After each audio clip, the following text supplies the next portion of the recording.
8 adalah yang membatalkan puasa adalah keluar dari Islam atau murtad. Ya. Orang yang murtad otomatis puasanya batal. Ya, ini juga ada penjelasannya jika kalau masuk Islam lagi dan Ustaz. Kalau dia masuk Islam lagi gimana? Maka puasa yang saat itu telah dia tinggalkan disebabkan karena murtadnya, maka wajib dia untuk mengganti ketika dia sudah menjadi muslim. Puasa yang hari itu yang dia tinggalkan. Untuk perkara hari-hari yang lain yang dia tinggalkan, maka sebagaimana dalam hadis Rasulullah SAW, al-Islamu yajubu ma qablahu, Islam itu menghapuskan apa-apa yang datang sebelumnya. Wallahu alam. Kaum muslimin yang dirahmati Allah Subhanahu wa taala,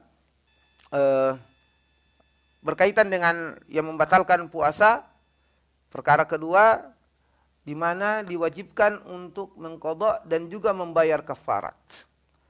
Yaitu satu poin saja, yaitu yang berkaitan dengan perkara berhubungan suami istri.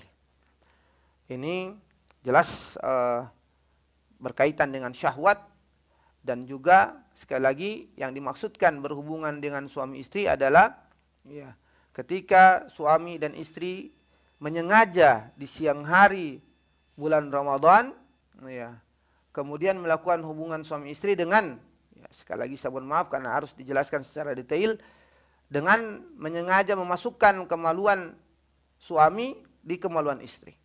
Ya. Maka ini disebut jima dan ini membatalkan puasa, dan bukan hanya membatalkan, tetapi wajib bagi dia menggantinya di waktu yang lain hari itu, kemudian juga membayar kafarat. Ya. Membayar tebusan. Apa kafarat bagi orang yang melakukan hal ini? Ya. Ini dijelaskan dalam hadis Rasulullah SAW dalam kisah di mana oleh Abu Hurairah radhiyallahu anhu meriwayatkan ketika kami duduk-duduk bersama Nabi SAW, tiba-tiba datang seorang laki-laki, kemudian dia berkata, "Ya Rasulullah, halaktu. Wahai Rasulullah, aku binasa. Aku celaka aku ya Rasulullah." Qala, Rasulullah bertanya, "Malaka, apa yang terjadi padamu?" Beliau menjawab, "Waqa'tu 'ala imra'ati wa ana shaim." Ini sebenarnya waqa'tu 'ala imra'ati ini bagi yang pernah belajar bahasa Arab dan mungkin belum paham artinya, belum banyak belajar, hati-hati menjabarkannya. Ya, waqa'tu ini asalnya jatuh, aku terjatuh di atas istriku. Padahal maksudnya adalah dia berhubungan dengan istrinya di siang hari di bulan Ramadan. Ya. Maka ya, padahal saya itu sementara berpuasa. Maka dijawab oleh Rasulullah SAW, ini bentuk kafaratnya, dan dia berurutan sebagaimana pendapat para ulama. Apa itu? Hal tajidu raqabatan ta'tiquha, apakah engkau memiliki budak yang bisa engkau merdekakan? Ya, jadi ini poin pertama, bentuk kafarat bagi orang yang menyengaja berhubungan istri di siang hari bulan Ramadan adalah memerdekakan budak. Dan tentu di zaman kita mungkin sekarang tidak ada lagi perbudakan. Tidak ada. Dan ini juga dikatakan oleh sahabat tadi, la, dia tidak. Maka masuk pada poin yang kedua, bentuk kafaratnya. Apa itu? Rasulullah bertanya, "Fahal tastati'u an tasuma syahraini mutatabi'ain?" Ya. Apakah engkau mampu untuk melaksanakan berpuasa selama 2 bulan berturut-turut? Masya Allah, ini konsekuensi bagi orang yang berhubungan. Hati-hati. Ya, perkara pertama mungkin tidak ada orang yang mampu melakukan di zaman sekarang ini. Masuk pada poin kedua adalah wajib bagi dia berpuasa 2 bulan berturut-turut ditambah 1 hari. Ya, hari di mana dia berhubungan suami istri tersebut yang harus dia ganti. Jadi 21 hari. Ini pendapat kita akan sebutkan. Ya, orang ini menjawab, "La, saya tidak mampu." Ya. Maka ditanya lagi Rasulullah SAW oleh Rasulullah SAW, "Fahal tajidu it'amu sittina miskinan?" Ini poin ketiga, ketika tidak mampu ya, melaksanakan poin yang kedua. Apa itu? Apakah engkau mampu memberi makan 60 orang miskin? Jadi poin yang ketiga, ketika tidak mampu melaksanakan poin yang kedua tadi, adalah memberi makan sebanyak 60 orang fakir atau miskin. Ya, maka orang ini juga menjawab tidak mampu. Ya, ini ada kisah lanjutannya, tapi waktu kita yang sempit, ya sudah diberikan instruksi dari para operator kita untuk waktunya. Hadis ini diriwayatkan oleh Imam Bukhari dan Muslim. Jadi inilah sekali lagi tiga urutan kafarat bagi orang yang menyengaja melakukan hubungan suami istri di siang hari di bulan Ramadan. Ya. Cukup panjang ya penjelasan ini. Kami ada satu poin penting yang ingin kita sebutkan di akhir pembahasan kami di materi pembatal puasa adalah umurun la tufsidus siyam. Perkara-perkara yang tidak merusak puasa. Artinya perkara-perkara yang boleh dilakukan pada saat orang berpuasa. Di mana mungkin oleh sebagian orang menganggap perkara-perkara ini membatalkan puasa. Namun ternyata tidak membatalkannya. Apa itu? Yang pertama, an yusbiha yaumasyami junuban. Ya. Bangun pagi hari dalam keadaan junub, ya. Dalam keadaan belum mandi disebabkan karena berhubungan suami istri pada malam harinya. Jadi sekali lagi yang dilakukan di sini adalah ada orang, ya, dia berhubungan suami istri, ya, pada malam hari yang dimana dibolehkan, ya, kata Allah Subhanahu Wa Taala, fal ana bashirhun, sebagaimana tadi ayat yang kita sebutkan. Boleh kita berhubungan suami istri pada malam hari karena sudah tidak lagi berpuasa. Jadi silahkan bagi suami istri, ya, untuk berhubungan pada malam hari. Nah, perkara yang dikaitkan dengan hal ini adalah dia berhubungan kemudian tertidur, yang tentu dengan syarat sekali lagi sudah berniat untuk berpuasa. Tidak sempat sahur, tidak sempat bangun sahur, ternyata dia bangun di pagi hari atau sudah masuk waktu subuh, iya, bangun dan belum sempat mandi. Apakah puasanya batal? Tidak. Dia boleh untuk berpuasa. Tetapi sekali lagi, tentu harus melaksanakan sholat subuh, dan sebelum melaksanakan sholat subuh wajib bagi dia untuk mandi. Wajib bagi dia untuk mandi. Sekali lagi, hubungan suami istri yang dilakukan pada malam hari atau posisi dia dalam keadaan junub tadi membolehkan dia untuk melangsungkan puasanya, melanjutkan puasanya. Ini pernah terjadi di Rasulullah sallallahu alaihi wasallam sebagaimana dikutip oleh para ummahatul mukminin, di antaranya Aisyah dan Ummu Salamah radhiyallahu anhuma, bahwa Rasulullah sallallahu alaihi wasallam pernah mendapati waktu fajar, artinya sudah bangun pada saat terbit fajar, sudah masuk waktu subuh, wa huwa junubun min ahlihi. Ya. Pada saat itu dia dalam keadaan junub disebabkan berhubungan suami istri, kemudian dia mandi dan dia berpuasa. Dia tetap melanjutkan puasanya. Perkara yang kedua adalah yang dibolehkan, ini sekali lagi masih berkaitan dengan suami istri, adalah taqbilu zaujah wa mubasyaratuha in aminal imna.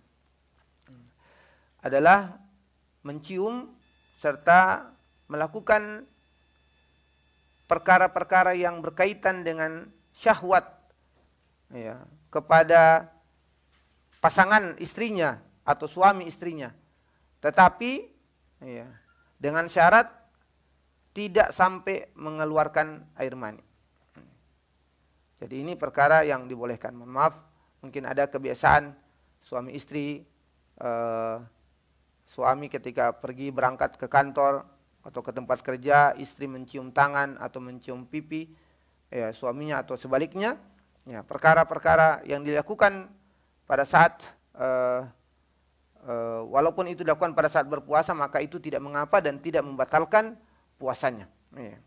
Tetapi sekali lagi, jika tidak dikhawatirkan turunnya mani. Ya. Ini juga kami ingatkan para suami istri, apalagi bagi yang baru-baru saja menikah. Ya. Ada beberapa ikhwah kami yang belum lama melangsungkan pernikahan di bulan Sya'ban ini atau bulan sebelumnya. Kami mengingatkan, ya, untuk berhati-hati dalam perkara ini. Ya, betul memang ini dibolehkan, ya. perkara yang berkaitan dengan syahwat selagi tidak masuk pada hubungan suami istri, ya. Tetapi jika ya, dikhawatirkan bisa terjatuh pada jima, sebaiknya dihindari. Ya. Sebaiknya tidak dilakukan. Karena kalau sudah sampai pada perkara jima berhubungan, maka bisa membatalkan, atau ya bukan hanya sekedar membatalkan puasanya, tetapi wajib bagi dia membayar kafarat konsekuensi yang kita telah sebutkan di materi sebelumnya. Perbolehan ini disebutkan oleh Rasulullah, oleh Aisyah radhiyallahu anha, di mana beliau mengatakan karena Nabi sallallahu alaihi wasallam yuqabbilu wa yubashiru wa huwa shaim wa kana amlakakum liirbi. Bahwa Nabi sallallahu alaihi wasallam itu pernah mencium, pernah yubashir, itu pernah tadi sekali lagi melakukan perkara-perkara yang menjadi muqaddimah ya dalam syahwat. Ya, pada saat itu dia sementara berpuasa, beliau sementara berpuasa. Ya, dan beliau adalah orang yang mampu menahan emosi, menahan syahwatnya. Hadits riwayat Bukhari dan Muslim. Kita persingkat jamaah sekalian, perkara yang ketiga yang dibolehkan untuk kita lakukan pada saat berpuasa adalah mandi, juga termasuk dalamnya menyiramkan air di kepala untuk mencari rasa dingin. Ya.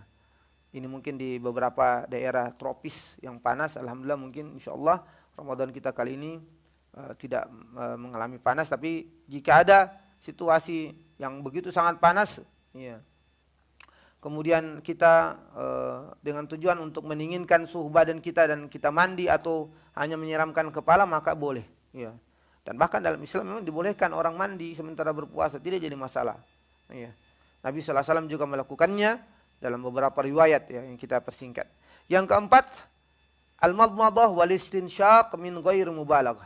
Ya, berkumur-kumur serta memasukkan air ke dalam hidung dengan syarat tidak sampai berlebihan. Ya, artinya tidak sampai terus dimasukkan. Ya, ini dibolehkan sebagaimana sabda Nabi sallallahu alaihi wasallam, dan termasuk ini perkara dalam wudu ya. Termasuk perkara dalam wudu sementara berpuasa, wa balik fil istinsyaq illa an takuna shaiman.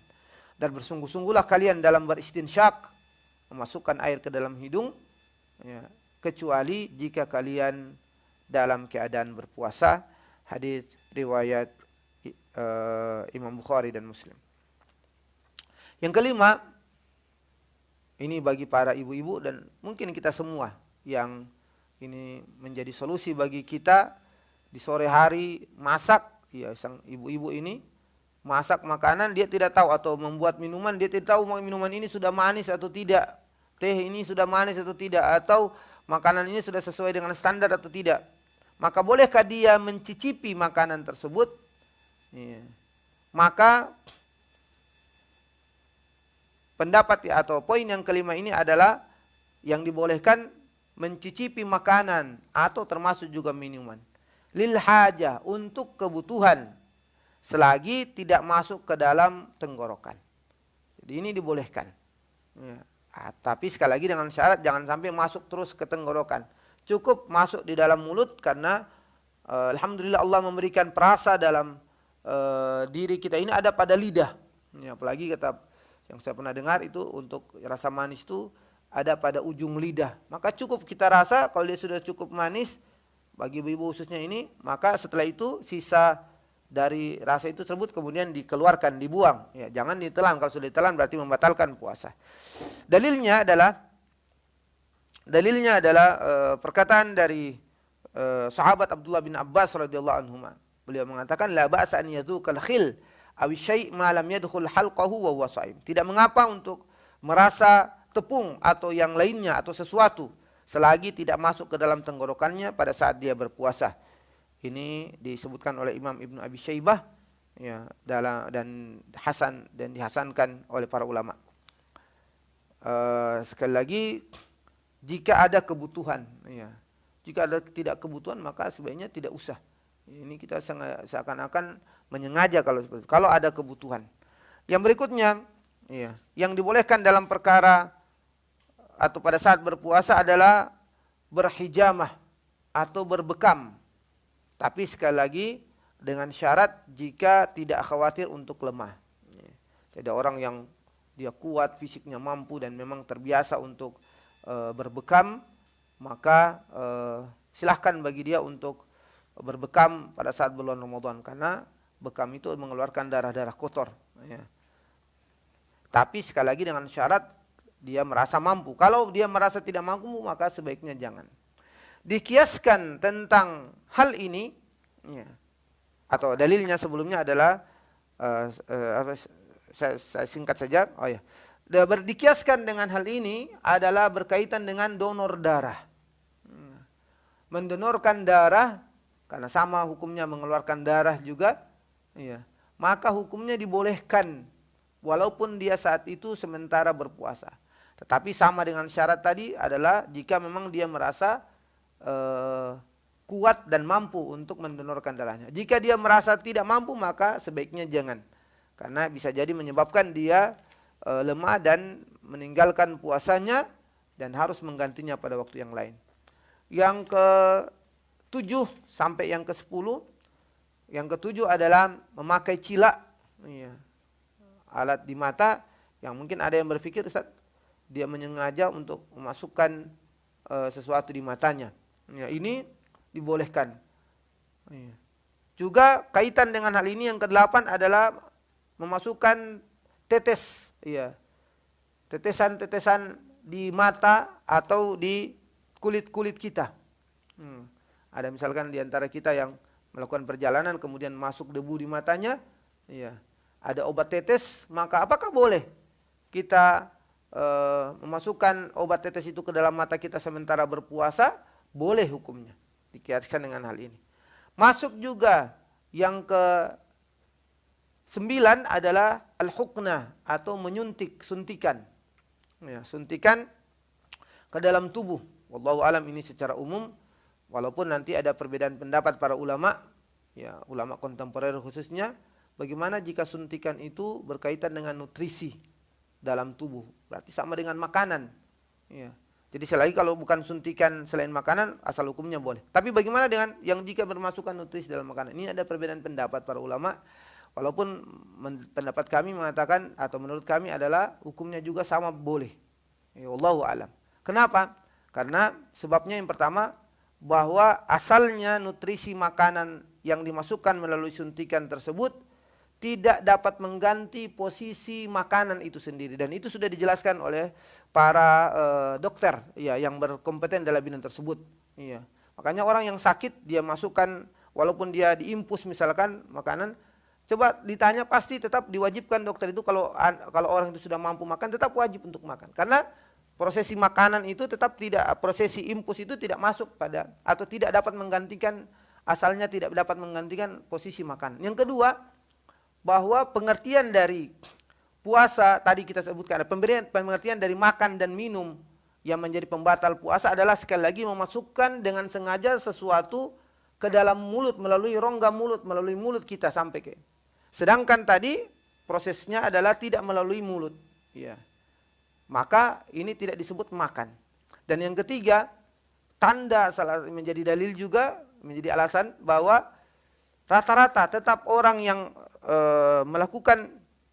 memasukkan nutrisi makanan melalui suntikan dan lain sebagainya, tetap orang tersebut masih merasa lapar. Ya. Coba bagi kita yang pernah mengalami, ya, bahwa ketika kita dimasukkan alat suntikan nutrisi dan lain sebagainya, tetap tenggorokan kita masih membutuhkan makan atau minum, bahkan paling tidak membutuhkan minum. Ya, maka wallahu alam, inilah yang berkaitan dengan ini. Ya. Kemudian yang ke-8, yang ke-10 adalah syimutib, ya, mencium bau-bau enak, termasuk parfum atau juga makanan. Ya, ini juga banyak di pengalaman kita para orang tua, tapi masya Allah ini sebenarnya pengajaran sih, tapi sekali lagi kalau ditinjau dari segi hukum adalah boleh, yaitu apa? Mencium bau masakan. Ya, jadi tidak membatalkan puasa. Ya, cuman biasanya kan tadi kita sebutkan orang tua kita sore-sore hari kita menjauh, tidak boleh cium tangan. Maka sekali lagi ini tidak membatalkan puasa. Mungkin hanya sekedar pengajaran, apalagi kita saat itu masih anak-anak, supaya nanti tidak merasa tergiur, dan ya biasanya anak-anak kan langsung mencari makanan tersebut. Jadi ini mungkin sekedar pengajaran dari orang tua kita. Muncul juga pertanyaan, yaitu berkaitan dengan